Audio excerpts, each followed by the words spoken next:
హైదరాబాద్ నుండి 50 కిలోమీటర్ల దూరంలో ఉన్న సంగారెడ్డి డిస్ట్రిక్ట్లో ఒక బాధాకరణమైన సంఘటన జరిగింది. జూన్ 30 రోజు మార్నింగ్ అరౌండ్ 9 o'clock సంగారెడ్డిలో ఉన్న సిగాచి ఇండస్ట్రీస్ అనే ఒక మెడికల్ ఫ్యాక్టరీలో దారుణమైన బ్లాస్ట్ జరిగింది. ఇక్కడ బ్లాస్ట్ జరిగింది ఒక 3 floors బిల్డింగ్లో. ఆ బిల్డింగ్లో అండ్ ఆ బిల్డింగ్కి చుట్టూ బ్లాస్ట్ జరిగిన సమయంలో దాదాపు 100 మంది పైన అక్కడే వర్కర్స్ ఉన్నారు. జరిగిన బ్లాస్ట్ ఇంటెన్సిటీ ఎక్కువ ఉండడం వల్ల మంటల్లో చిక్కుకున్న చాలామంది బయటపడలేక అక్కడే తమ ప్రాణాలని కోల్పోయారు. ఆ బిల్డింగ్కి చుట్టుపక్కల ఉన్న వర్కర్స్ అందరూ రియాక్ట్ అయ్యే టైం కల్లా ఆల్మోస్ట్ ఆ బిల్డింగ్ మొత్తం కూలిపోయింది. చుట్టుపక్కన ఉన్న మిగతా వర్కర్స్ రియాక్ట్ అయ్యేలోపే చాలా పెద్ద ప్రాణ నష్టం జరిగింది. అయినా సరే ఎంతవరకు వీలవుతూ అంతమందిని స్థానికులు ఘటనా స్థలం నుంచి బయటికి తీసుకొచ్చారు.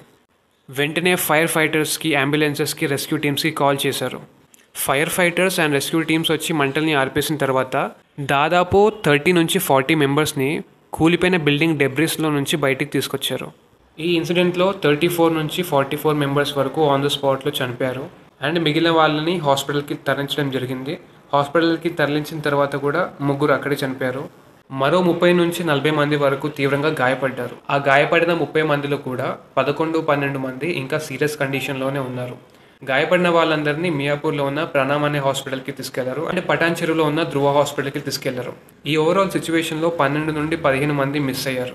ఆ మిస్ అయిన వాళ్ళని వెతకడం కోసం రెస్క్యూ టీమ్ సెర్చ్ ఆపరేషన్స్ చేస్తున్నారు. అయితే ఇక్కడ ఈ బ్లాస్ట్ జరగడానికి 2 reasons అయి ఉండొచ్చు. అందులో ఫస్ట్ రీజన్ ఏంటంటే ఆ బిల్డింగ్లో ఉన్న రియాక్టర్ మెషిన్లో ప్రెషర్ ఒకేసారి పెరిగిపోయి లిమిట్ని క్రాస్ చేసి బ్లాస్ట్ అయి ఉండొచ్చు. రీజన్ నెంబర్ 2, అదే బిల్డింగ్లో కెమికల్ పార్టికల్స్ రిలీజ్ అయ్యి అవి డస్ట్గా మారి ఈ డస్ట్ పార్టికల్స్ అన్నీ ఒకేసారి మంట అండుకొని ఉండొచ్చు. ఈ 2 రీజన్స్ వల్లనే బ్లాస్ట్ జరిగి ఉండొచ్చు అని కంపెనీ చెప్తుంది.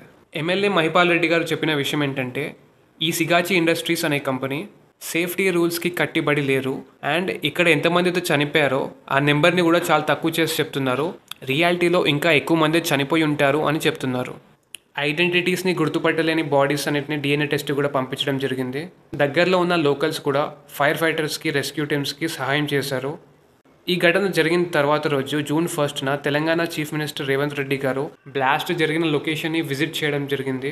ఆ ఇన్సిడెంట్లో ప్రాణాలు కోల్పోయిన వాళ్ళకి, గాయపడ్డ వాళ్ళకి తెలంగాణ గవర్నమెంట్ తరఫున ఎక్స్గ్రేషియా అని కూడా అనౌన్స్ చేశారు. సెంట్రల్ గవర్నమెంట్ నుండి కూడా PM నరేంద్ర మోడీ గారు చనిపోయిన ప్రతి ఒక్కరికి అండ్ గాయపడ్డ ప్రతి ఒక్కరికి ఎక్స్గ్రేషియాని ప్రామిస్ చేశారు.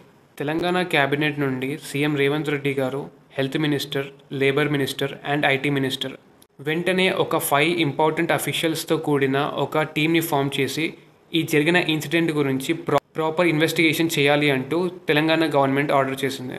ఈ ఇన్సిడెంట్లో చనిపోయిన వాళ్ళు కేవలం తెలంగాణ నుంచి వచ్చిన వాళ్ళు కాదు, ఇండియాలో ఉన్న డిఫరెంట్ స్టేట్స్ నుంచి, బీహార్ నుంచి, ఉత్తరప్రదేశ్ నుంచి, ఒడిస్సా నుంచి, మధ్యప్రదేశ్ నుంచి అండ్ AP అండ్ తెలంగాణ నుంచి దాదాపు 90 నుండి 150 మంది వర్కర్స్ వరకు ఈ బ్లాస్ట్ జరిగిన సమయంలో అక్కడే ఉన్నారు అండ్ చనిపోయిన వాళ్ళలో కూడా ఇతర రాష్ట్రాల నుంచి వచ్చిన వాళ్ళే.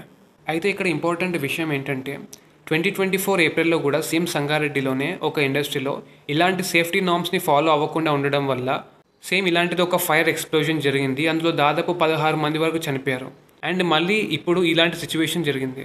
అలాంటి ఒక ఘోర ప్రమాదం జరిగిన తర్వాత కూడా ఇలాంటి ఇండస్ట్రీస్ ఎందుకు సేఫ్టీ నార్మ్స్ని స్ట్రిక్ట్గా తీసుకోవడం లేదు? సో ఇలాంటి సంఘటనలను బేస్ చేసుకొని మరి తెలంగాణ ప్రభుత్వం ఏవైనా కొత్త రీఫార్మ్స్ని కానీ, స్ట్రిక్ట్ రూల్స్ని కానీ అమల్లోకి తెస్తుందేమో చూద్దాం. చాలా సింపుల్గా అండ్ షార్ట్గా ఈరోజు జరిగిన ఈ ఇన్సిడెంట్ గురించి నేను ఇక్కడ ఎక్స్ప్లెయిన్ చేశాను. లోకల్ నుంచి మొదలుపెట్టి ఇంటర్నేషనల్ న్యూస్ వరకు ప్రతిరోజు జరిగే ఇంపార్టెంట్ న్యూస్ని నేను కవర్ చేసి ప్రతిరోజు ఒక వీడియోని అప్లోడ్ చేస్తాను.